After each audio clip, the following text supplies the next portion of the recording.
Okay, today we got a brand new 2023 Ridgeline. Is it good? Is it bad? Why did the guy buy it? Of all the trucks that are out there? Well, you're going to find out so you can make a wise decision yourself. He had 4 Toyota Camrys. That's all he had, right? Average 10-year each. Hey, he's gotten his money's worth, right? So he drove the Camry and he thought, I'll try out this Honda Ridgeline. And his friend said, oh, they're going to think we're girlies driving this thing around. It's a girly car. It is not a girly truck. It is what you might call a specialty truck. Honda said they built them for Honda owners that want to get a pickup truck. Well, he was a Toyota driver and he didn't get a Toyota pickup. He got this because he likes the way that this thing rides. Because unlike my son's Tacoma, which has a full frame, this Ridgeline is a unibody construction. It rides much better, the Honda. And with the Honda suspension system, he got in this thing and he said, I'm not even gonna go to the Ford dealer. I'm gonna buy this thing. Now you might say, why didn't he get a Ford Maverick? Well, the Maverick's built in Mexico. This is built in the United States, right? He didn't want to mess with something that was brand new made in Mexico. I don't blame him. And now that I see they've been out for a little while and they're having a lot of problems, probably a smart move. But these only come in all-wheel drive, and Honda makes pretty good all-wheel drive systems. He's not going to get stuck. He said it went fine in the snow, the one big snow in Tennessee, a few inches, right? He's not pulling tons. You can pull 5,000 pounds with this, but that's not why he got this. Something's going to last a long time. Hondas generally last a long time. He's not pulling a lot of weight. He didn't care about a gigantic bed. Now, as you can see, it's got a regular tailgate bush. There's a little handle and voila! The best of both worlds. And since it's a Honda, it's probably not going to break. Now, under here, as you can see, nice space. There is a drain under here. So you can use this as a giant ice bucket if you want, or leave the drain shut. You can put your luggage and suitcase in it. And check this out. What's hiding in here? You got yourself 115-volt receptacle.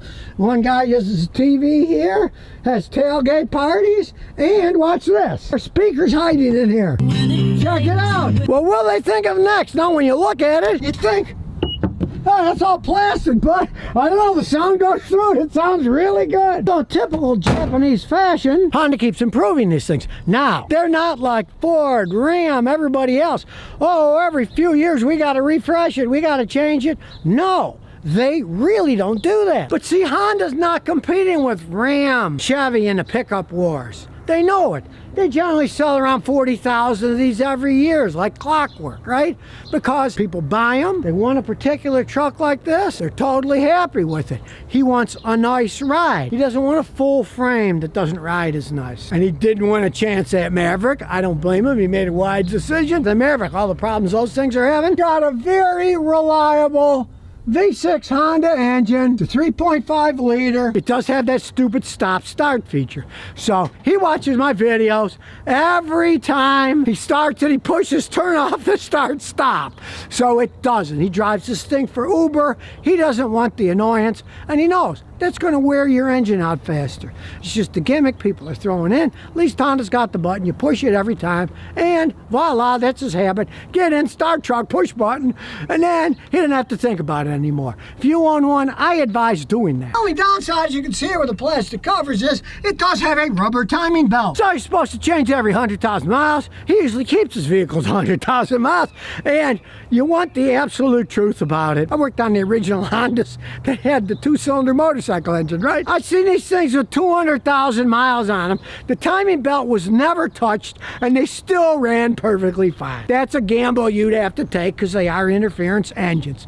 But Honda makes them pretty well, and you know how many of these timing belts that I've seen broke? Okay, technically, I saw one, and it was the original Acura V6, right? And it had 370,000 miles with the original belt. And I told the customer, okay, here's what's going to cost. He says, oh, that thing's old, I don't care. And then eventually it broke, and then he just sent it to a junkyard. It's considering that he bought it new when he put 375,000 miles. I'd say he got his money out of the car. And it's got a memory seat, all kinds of buttons for your phone. Turn that off so we don't have to listen to it. Simple cruise control. It's intelligent cruise control. Economy, if you want to get a little bit better gas mileage. You can have parking sense on or off. Lane change. You can turn that stuff off. Traction control. Heated seats. Both sides. One of the things I like is look, your whole control system here, look, it was designed, it fits right in. I like something like this. I don't like things sticking up. That's just me. I want a clear view. These are specialty trucks. It does have a sunroof. Now I'm trying out a new scan tool. This is like a $370 scan tool. It's called RT Diag Pro, top down. We'll see how it works. Now I'm doing this because a lot of people say, Scotty, you're always using that fancy $5,000 scan tool. We're never gonna blah, blah, blah. Well, this one's only $375. We'll see what it can do. Now we're gonna have to wait a second because I just updated the firmware. You can see it's updating it. And the company claims you get 2 years of free firmware updating, so we'll see how that works over time. That's like one of those slot machines. The numbers are coming up. There it is. Knows it's a 2023 Honda. And the transmission, all these different systems so far. Looks like it's doing quite a bit for a $370 scan tool. Road for the BCM. Lost communication with power window master switch. Power C control lost communication with power master switch. Maybe got wet or something. One is the AC system. Lost communication with the power window master switch. What the AC system has to do with the master switch is beyond me. Now we can see they're all gone, so let's look at some live data. We'll start her up. We'll look at live data. See, we get a lot of data. It's got 303 points, so we'll select them all and start looking at them. First thing I noticed, it's different than my other scan tools in that normal is blue. Usually it's black. This is blue, so let's start going through stuff. Fuel ratio is almost perfect, 0.99. Every once in a while it goes to 1. There it is, 1.00, which is perfect. And look at all this data it has for the air-fuel system. This is just all air-fuel system data. Battery's normal charging voltage. Even shows you the battery sensor current, which presently is 18.38 amps. Temperatures, perfect. See cylinder misfire, 0 all the way down. Shows you with the inverter that this thing has. See, this particular scanner does an awful lot of information. Now, you'll see it's a little slower than my fancy one. See, you got to wait for it to fill in. My other one's instantaneous. This, when you scroll up, if you get through a certain amount, you got to wait for them to come. But then they come up. And all the data looks good. And if you're curious what it all looks like, here we go. Watch. Remember,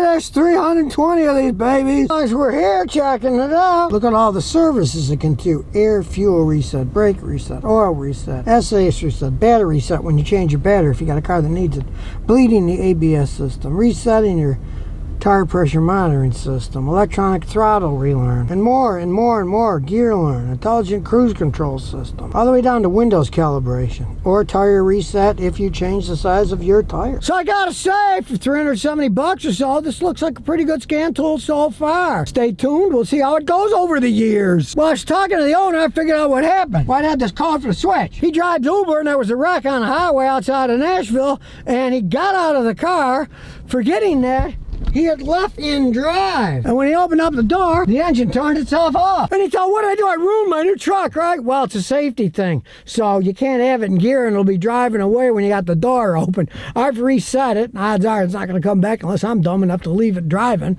and jump out the door. It saves both you and it saves your truck from driving away and hitting somebody else. So now we got it in reverse. You can see it's got a nice wide angle camera. I like that camera angle. I can see the lines. I can see the mailbox. I really have a good view. It's a really nice backup camera. I can't stand those little ones. This one is really good and I can see, okay, saying don't get too close to that mailbox, so I won't. First thing I see, it's smooth as can be. Like the owner said, he got in this thing he drove and he said, man, this thing rides almost as good as my Camry, and he bought it. He didn't even bother looking at the Fords. Just because of the less on-sprung weight and other differences in flexibility, a unibody vehicle rides much smoother. That's one reason you see most vehicles being built that way. Aside from the fact that it's cheaper to build them that way. And they weigh less, so they get slightly better gas mileage. Let's get to our little drag strip here. Now, this isn't a screaming V8, it's a V6, and it is an all-wheel drive, so it's going to handle really good. Let's see how it takes off. And ready, steady, go. It just kicked in there. Now, the owner watched a lot of my videos, spent a lot of time deciding what to get, and he said he's totally happy, other than that stupid stop-start thing that he doesn't like. He's totally happy with what it does. He uses it for Uber. He likes going out in the country. He's not pulling any heavy loads. He can pull his boat or whatever he wants with the thing. It'll tow 5,000 pounds. And for a pickup truck, it's surprisingly quiet. The only thing I hear are the tires, which are relatively aggressive tread on this thing. If you like less noise, yeah, you can go for smoother tires. Very smooth shifting. It's Honda's 9-speed automatic, not CVT, and actual automatic, and it's smooth. And it also doesn't hunt for gears like the Fords often do. So what do I think about this? Is it a real truck? Well, in some respects, it's better than a real truck. Yeah, it's not a heavy load pulling truck, but for what it is, it's about as close as perfection as you can get. As you saw in this thing, it does not hunt for gears. With the unibody construction, a nice engine, 9-speed tranny, this thing is smooth. If you're looking for a smooth pickup that you can occasionally do trucky things with, you certainly can tailgate with that fancy tailgate. You might think about getting one of these things. The Honda, you know they're gonna last quite some time, other than that stupid start-stop button you gotta keep pushing to turn it off. That's annoying as can be. You can drive it hard, still get mid-20s gas mileage in a truck that's as fast as this and fun to drive. The Ridgelines, they're not for everybody. But for the people who want a vehicle like this, pretty good choice. There aren't that many of them out there with all the features that this thing has. And sure, you're not going to be towing 15,000 pounds, you know? It's all-wheel drive, you're not going to get stuck anywhere, plenty high enough to the ground, and it's a Honda that will probably outlast you if you drive it conservatively enough. It's not a rock climber. You take it rock climbing, yeah, you'll probably flip the thing over, right? And you like a nice ride? Road test one first, you know? I mean, I've road tested the Mavericks. I like the way they ride, but seeing that they're made in Mexico, I was always kind of iffy, and now I'm really iffy because I see people who have them and they have problems. I have customers with these things. One guy runs a plumbing company, and he's got all his plumbing tools on a cap on the back. He owns 2 of these things. He's got like 220 on each one, and he's still driving them. So they can be a work truck too, and if you're thinking about getting one, I'd just say, go road test one first, see what you think. He road tested this and he bought it. He didn't even road test any other ones. And this is a guy who had nothing but Toyota Camrys. He wanted a truck, this is the truck he got. He didn't get the Toyota because he didn't like his sons, how it handled, how it drove on a highway, and he loves this. Old Toyota 4Runners, you see them all over the place. There's an old one, almost 300,000. It's got another 2,500 miles to go. Why do they last so long? Why do people like them? Well, we're gonna go through this whole thing, show you what's left of this one. It's still running, the AC still works. Yeah, the front bumper's rusted.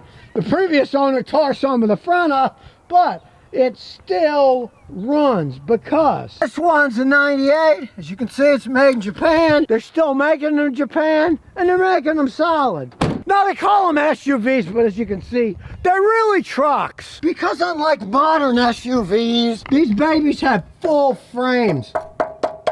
Look at that frame. This thing is ancient, but it's not rusted. It's still solid as can be. And this is a normal style older one. It's not 4-wheel or all-wheel drive. It's just got rear-wheel drive automatic transmission, big old drive shaft. You can see it. They got a lot of room. You can kind of tell it's more or less based on a pickup truck. You look at the early ones, they look even more like pickup trucks. When you fold those seats down, you got all kinds of space there. But it's still pretty solid. Check it out.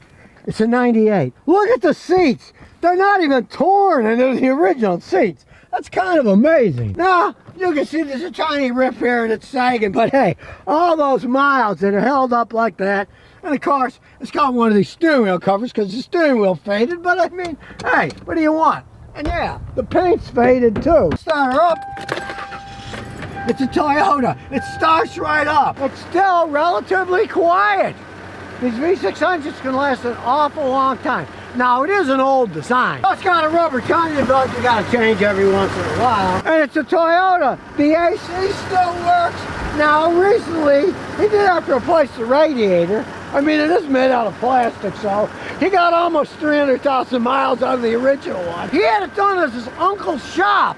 Some uncle, the guy charged him 380 bucks. He didn't even do it for free for his own nephew. What a cheapskate, you know? You realize you can get one of these radiators today. You price around, you get the Chinese ones for about 100 bucks. Change this thing out in about 20 minutes, so hey, boo on his uncle, that's all I gotta say. Now, he got it about 3 years ago. He paid $2,000 and then he financed $2,000 in monthly payments. So he paid $4,000 for it, and it even included these fancy wheels. Now these things are known for ruggedness. They can last virtually forever. The thing that people don't like about them is generally the price. You price a new one, they're super expensive. You look at used ones, they can be super expensive too, but it's because they last so long. So if you whine about the price of one, why not get one like he has? Everything still works. You could get it painted if you wanted. If the engine went out, you could put another engine in. It's had the transmission replaced about 60,000 miles ago, but that's because the previous owner wanted to see if he could destroy the vehicle, and he drove it like a maniac. So he eventually burnt out the transmission. You can break anything if you really want to. I mean, I think the guy was foolish. Why would you want to destroy something? But it doesn't cost that much money to do these over because they're relatively simple transmissions. It's a 4-speed automatic transmission, and of course, it's a big, heavy vehicle. So with a 4-speed automatic transmission and this big V6 engine, 14.5, 15 miles a gallon on the highway. These aren't gas mileage machines. Now, the newer ones get somewhat better, but the advantage of this is they can run almost forever and have relatively inexpensive repairs. You rebuild a 4-speed automatic transmission, it's a completely different universe than rebuilding a modern 8-speed or say a Ford 10-speed automatic transmission. If the guy wouldn't have been an idiot who owned it before him and beat the heck out of it, it'd probably still be working perfectly fine. Now it is OBD2, so we're gonna put our scan tool and see what's left of this thing. So we'll plug it in, turn the idiot lights on. We don't want it started, we just want it there. This thing's too old for auto read, you gotta put it in yourself. Do diagnosis. Here we go, and it's cold out, so I'm going to start it up, turn the heat on a little, no fault, so let's look at data. Now it is all to 98, so there's going to be limited data, but we'll be able to see some things. It doesn't shake, the heat still works good, the lights still work, even the overhead lights. So here we go with some data. Short-term fuel trim, look at this, minus 0.04. That's almost perfect for an old vehicle. That is 297,958 miles on it. You can see the timing's good because the ignition advance is staying pretty stable there, 15. It's got 0 misfires. The injector's firing at proper milliseconds. There's the total fuel trims. Look, it's 1.012. 1.000 is perfect. You really can't complain about that. Well, you even get some transmission information on this old thing. Kind of surprising. So mechanically and electronically, it's still in excellent shape. Let's take it for a spin. I found something wrong. The door handle is loose now. It still opens it, but I had a 81 Toyota Corolla SR5 that actually had the same color interior, and the same thing happened in its door. So we're backing up. There's no backup camera. This thing's old. He didn't add one. You can if you want. I'm still shocked at how smooth this old thing runs. And away we go. Still got some acceleration left to it. Now, it's an old vehicle. When I hit the brakes, yeah, you gotta push them a little bit further down, but that's pretty normal. And got a little bit of play in the steering wheel, but nothing outrageous. I mean, hey, if you had 300,000 miles on you, you'd have a little play in your steering too. Here we go on a little drag strip. We'll see what's left of this thing, but I assume there's quite a bit left. I don't hear any wheel bearings roaring. I don't hear any big creaking or anything like you would in a Ford. And it's a heavy vehicle, but still, it's got a big engine. We'll see what it does when we come to our little drag strip, and here we are. We'll come to a stop, and here we go. It's still got some get up and go. Nice sound, smooth shifting. Well, whoever replaced the transmission knew what they were doing. They put in a good one. Now, it's a heavy vehicle with a big engine, but we're going 40 now. We'll floor it, and look. We're going 60 now, so it's got plenty of passing speed. And being a big, tall truck, you feel totally safe in this thing. Even though it's old, I don't feel like the wheels are going to come off or anything. I'd have no qualms of getting in this thing and drive to California and back. Other than paying for the gasoline, I'd take my Matrix because it gets about 3 times what this thing gets. And check it out, the cruise control. I just said it. Look, it actually still works. That's a Toyota for you. I mean, this thing is 1998, you know? It's old as can be, but the cruise control still works. Even the light that says cruise still comes on. So, smooth running. We'll turn the cruise off. The only reason that's flashing is because I took my seatbelt off. And look, he did add a Kenwood stereo, but It came with decent speakers in the first place. The back window, it still works. Look at that. Try that in a Ford. It's that old. It still works. Now, there's only one thing strange about that car. It's really a screaming Toyota. When he turns off the radio, it makes this noise. It's the old electric antenna.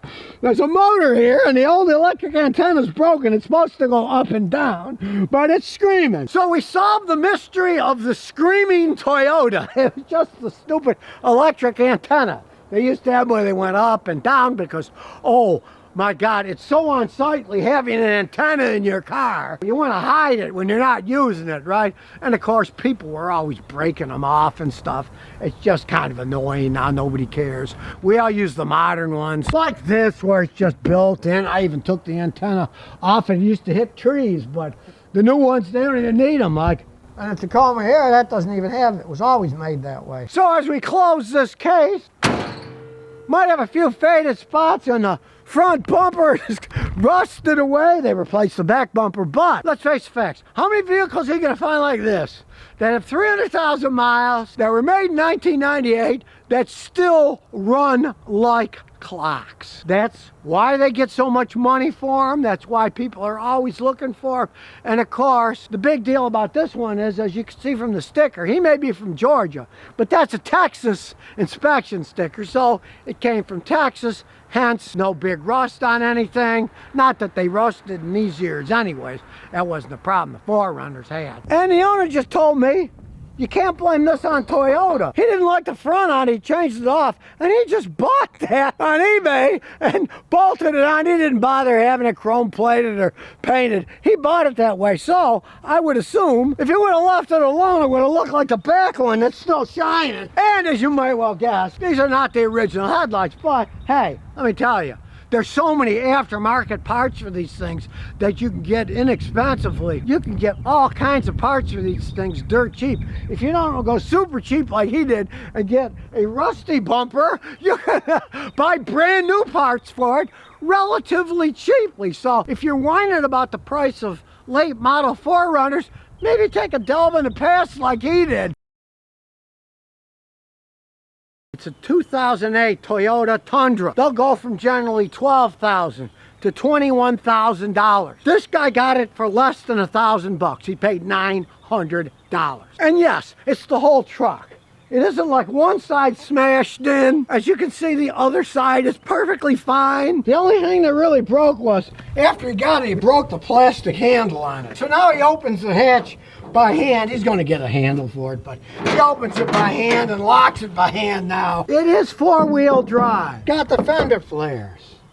It's got still pretty decent BF Goodrich tires on it, back and front. Yeah, the rims are a little pitted. You can clean them and repaint them if you want. Now, these earlier Tundras, Toyota had a point to prove. They overbuilt them. As you can see, we open the door. This baby was built in the original factory in Indiana. The guy's a plumber. He wanted this for his country place, so he wanted a 4-wheel drive vehicle. You can see he took the seats out because he uses it for work. He even came with a really nice toolbox too. The liner's still in good shape. Spent its life in the South, Tennessee, and now Georgia. Now, the Tundra was the first big V8 full-size pickup truck Toyota ever made. They started making them in '99 in Indiana. Now they make them in San Antonio. The big 5.7 V8 engine with the I-Force engine. Get this crap out of the way. And since it's an 08, no messy timing belts to worry about it as a timing chain. They are overbuilt. I know a guy, he's got one. He towed 20,000 pounds of pig iron. That's a lot of weight. They're not rated for that. And he didn't go on the highway. He stayed on rural roads going 35, 40 miles an hour. But it made it there and back. Now, it almost blew the tires on his trailer. But it didn't harm his Tundra. It's still rolling off. He did that a couple years ago. He's still driving it. We'll go inside, start her up, see what she sounds like. Starts right up. Now you do see the 4-wheel highlight flashing and the tire pressure monitoring, so first thing we're going to do is scan it. But listen to that engine. It's purring away. Sure, the headlamps are a little foggy, but you can polish that out. Just listen to the exhaust. This thing's running like a cat. A big one, a Tiger. We'll plug in the diagnostic scanner. We'll take it off trip, put it on odometer. It's got 249,000. Computer knows what it is. Tundra FE engine. Tells you the mileage. That's all right. V8. Now it does show a failure knock sensor too. But as you can see on the dash, there's no inspection. This is a state that does not do inspections. Or I should say where he lives in Georgia doesn't. He's out of town of like 800 people. They don't do emissions testing. The big cities, I guess, do, but where he is, they don't, so he didn't have to worry about it. Tire pressure monitoring system has codes. The transmitters aren't working anymore. I'm sure they've been long gone. Now, unfortunately, this scan tool doesn't have enough data, so I'm going to this top of the line Think tool instead, which goes to show you that you got to pay big money if you're going to start analyzing complex systems like four-wheel drive. A regular scan tool, even that scan tool, it's $400 or $500 scan tool. It doesn't access that data. And we're going to do a smart scan of everything. Here it goes. Now we can see more information. These are all airbag codes. That has nothing to do with four-wheel drive. C codes for the servos and the AC, that has nothing to do with the four-wheel drive either. Showing it's not telling the computer to go. And the way this computer system is set up, often if the switch is flashing 4 high, it means that it will not go into four-wheel drive high. So I've erased the codes with all town. We're going to go on a road test because this thing is old, had codes. I've erased them all. We're going to take it for a road trip and see which codes come up first. And that shows what systems are having problems, which could actually explain why the four-wheel high is flashing. And when this is flashing, that means the four-wheel drive system isn't operative. No, otherwise you can see this thing drives like a top. Doesn't have any misfires, runs perfectly fine. Stops, doesn't creak. Hey, for a $900 V8 Toyota Tundra, you know, it's a good deal. We'll take it to our little drag strip in the sky. Here we go.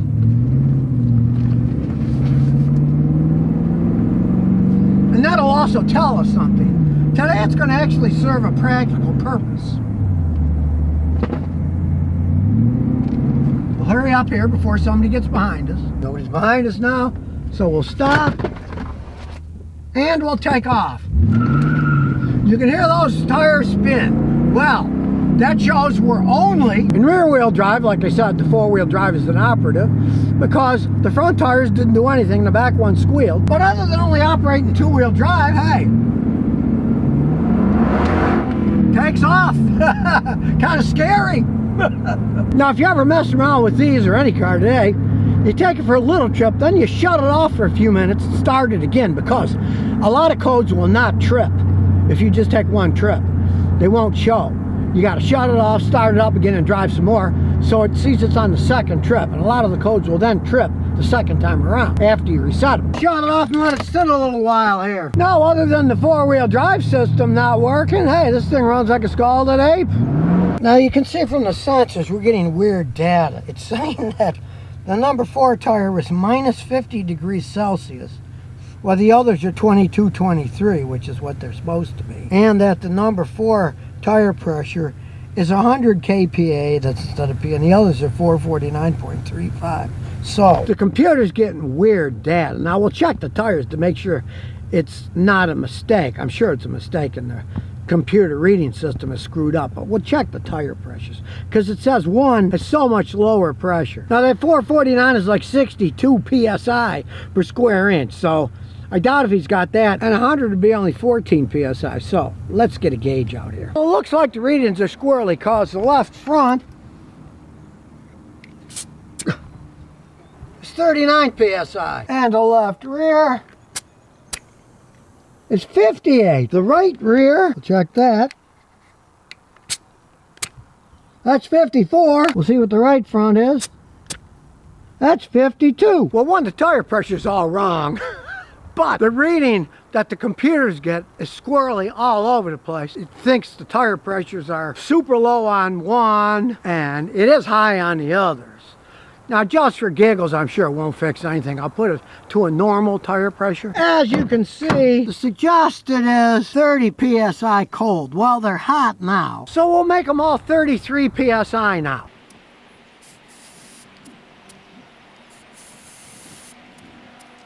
At least now all the tires are exactly the same at 33 pounds. So we'll do another road test. See what the scan tool says. It turns out that now they're all 100 kPa. They're all exactly the same. So we take it for another road test. Well, now we know the tire pressure sensors are working right. They are all the same. It had way too much pressure. But unfortunately, the wheel speed sensors aren't working.